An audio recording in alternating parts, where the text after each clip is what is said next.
আমাদের ক্ষেত্রে ছাত্র শিবির সমন্বয় ক্ষেত্রে কোনো সমস্যা নেই। ছাত্র শিবির আন্দোলন লিড দিবে, কোনো সমস্যা নাই। জীবন দিবে, কোনো সমস্যা নাই। এই দেশকে হাজারো অর্জন করে দিবে, কোনো সমস্যা নাই। সমস্যা হলো যখন ছাত্র শিবির পরিচয়টা দিবে। এটা হলো এই রাষ্ট্রের সমস্যা। আর আল্লাহ রাসূলের যুগে সমস্যাটা ছিল আল্লাহ রাসূল ব্যক্তি হিসেবে অসাধারণ, কিন্তু ইসলাম কবুল করবে না। তো ইসলামই তো ওনাকে ব্যক্তি হিসেবে অসাধারণ হিসেবে তৈরি করেছে। আজকে আপনি ছাত্র শিবিরের সাথে সঙ্গতি রেখে যে বিষয়গুলোকে বলতেছেন, সেটা তো ছাত্র শিবির করার কারণে, ইসলামের সাথে সঙ্গতি হওয়ার কারণে তার ভিতরে এই কোয়ালিটি তৈরি হয়েছে। তাহলে আপনি কোয়ালিটিকে মানেন, কিন্তু যার কারণে কোয়ালিটি তৈরি হয় তাকে মানতে পারেন না। এটাকে ডাবল স্ট্যান্ডার্ড বলে। আলহামদুলিল্লাহ, বাংলাদেশের একটা প্রেক্ষাপটে একটা সময় মানুষ মুখ বুঝে শুধু সহ্য করত, বোবা কান্না দিয়ে তারা সেখানে স্তব্ধ হয়ে যেত।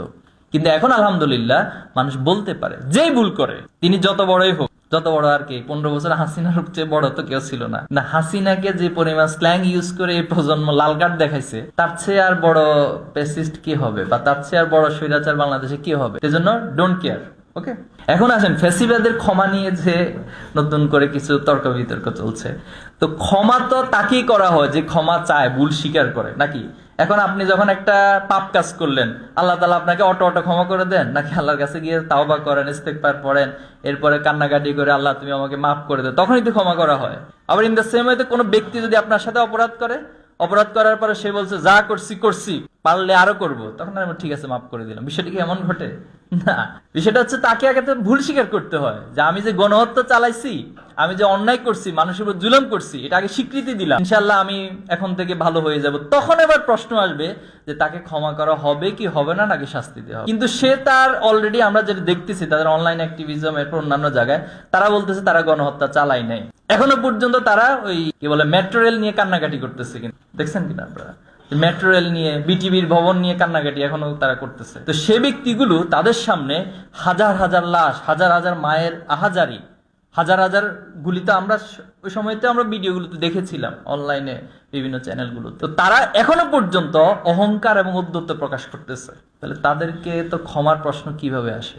This is big question. সেজন্য তারা আগে ভুল স্বীকার করে ক্ষমা চাইতে হবে। এরপরে যারা ভিকটিমস হয়েছে, যারা তাদের সন্তান হারিয়েছে, যারা তাদের ভাই হারিয়েছে, বোন হারিয়েছে, তারা সিদ্ধান্ত নিবে যে তাদেরকে ক্ষমা করা হবে কি হবে না। এটাই তো আল্লাহ রাসূলের নিয়ম, এটা তো নীতিমালা।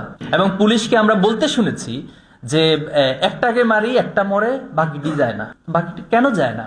কোন সে প্রেরণা? সে জিহাদের তামান্না, শাহাদাতের তামান্না, শুহাদা আলান নাস, যেটা আল্লাহ তাআলা শিখিয়েছেন, যেটা আল্লাহ রাসূলুল্লাহ সাল্লাল্লাহু আলাইহি ওয়াসাল্লাম সাহাবীদের মধ্যে উজ্জীবিত করেছেন, সেটা সংখ্যা যাই হোক।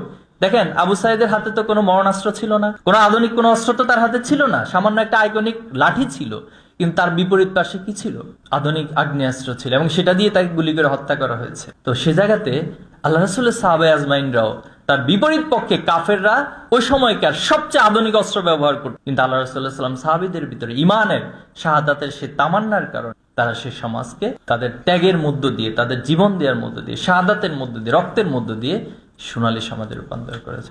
আল্লাহ রাসূলুল্লাহ সাল্লাল্লাহু আলাইহি ওয়াসাল্লামের সিরাতের সাথে, সিরাতের যে স্পিরিট, সেটার সাথে আন্দোলনের স্পিরিটের একটা গভীরতম সম্পর্ক রয়েছে। দায়িত্ববোধের জায়গা থেকে আল্লাহ রাসূলকে উপলব্ধি করে, এই জীবনীকে উপলব্ধি করে, সিরাতকে উপলব্ধি করে, এই সমাজ রাষ্ট্র গঠনের জন্য একটি সোনালী সমাজ বিনির্মাণে আপনারা ভূমিকা রাখবেন ইনশাআল্লাহ। এরপর আল্লাহ রাসূলুল্লাহ সাল্লাল্লাহু আলাইহি ওয়াসাল্লাম এখানে আরেকটা বিষয়, বুনিয়ানু মারসুস, তারা সীসাডালা প্রাচীরের মতো হয়ে যাবে, তারা একজন আরেকজনকে ফিল করবে।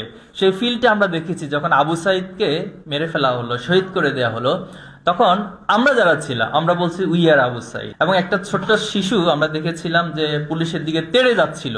তো তেড়ে যাওয়ার পরে তাকে জিজ্ঞেস করা হলো যে তুমি পুলিশের দিকে এদিকে তেড়ে যাচ্ছ কেন? সে বললো যে সে আমার ভাই আবু সাঈদকে হত্যা করছে, আমি দেখছি ভিডিওতে, এজন্য আমি তার দিকে তেড়ে যাচ্ছি। তাহলে সে ছোট্ট শিশু আবু সাঈদের বাড়ি কিন্তু রংপুর ছিল না, আবু সাঈদের এলাকার আশেপাশে ছিল না। সে ছোট্ট শিশুটাকে কোন অনুভূতিটা তৈরি করে দিল যে তুমি আবু সাঈদ, আবু সাঈদের সে প্রেরণা তৈরি করে দিল। ঠিক একই প্রেরণাটা আল্লাহ সাল্লাল্লাহু আলাইহি ওয়াসাল্লাম সাহাবায়ে আজমাইনদের মধ্যে করেছেন, যারা আল্লাহ রাসূলের প্রতি ঈমান এনেছিলেন, তাদের মধ্যে এই প্রেরণা, এই ভালোবাসা তৈরি করে দিয়েছিলেন। এরপরে ময়দানে আমরা দেখেছি যে একজন আরেকজনকে প্রায়োরিটি দেওয়া। কেউ একজন আহত হয়ে গেছেন, তাকে যখন হসপিটালে নিয়ে যাওয়া হচ্ছে, তাকে মানে সেবা দেওয়ার জন্য আরেকজন ধরে নিয়ে যাচ্ছিল, তখন তারা বলতেছিল যে ভাই আপনারা আগান, আমাকে নিয়ে টেনশন করতে হবে না, আমাকে নিয়ে চিন্তা করতে হবে না, বরং আপনারা ময়দানে টিকে থাকেন এই ময়দানে টিকে থাকতে পারলে এই আন্দোলন সফল হবে। তাহলে সেম মেসেজগুলো তো আল্লাহ রাসূলের সাহাবা আজমিনদের মধ্যে আমরা দেখি। যখন সবাই আহত অবস্থায় একদম পানি নিয়ে আসলো সেবা দেওয়ার জন্য, তখন সে বললো যে আমাকে দিতে হবে না, আমার অমুক ভাইয়ের কাছে পানিটা নিয়ে যান,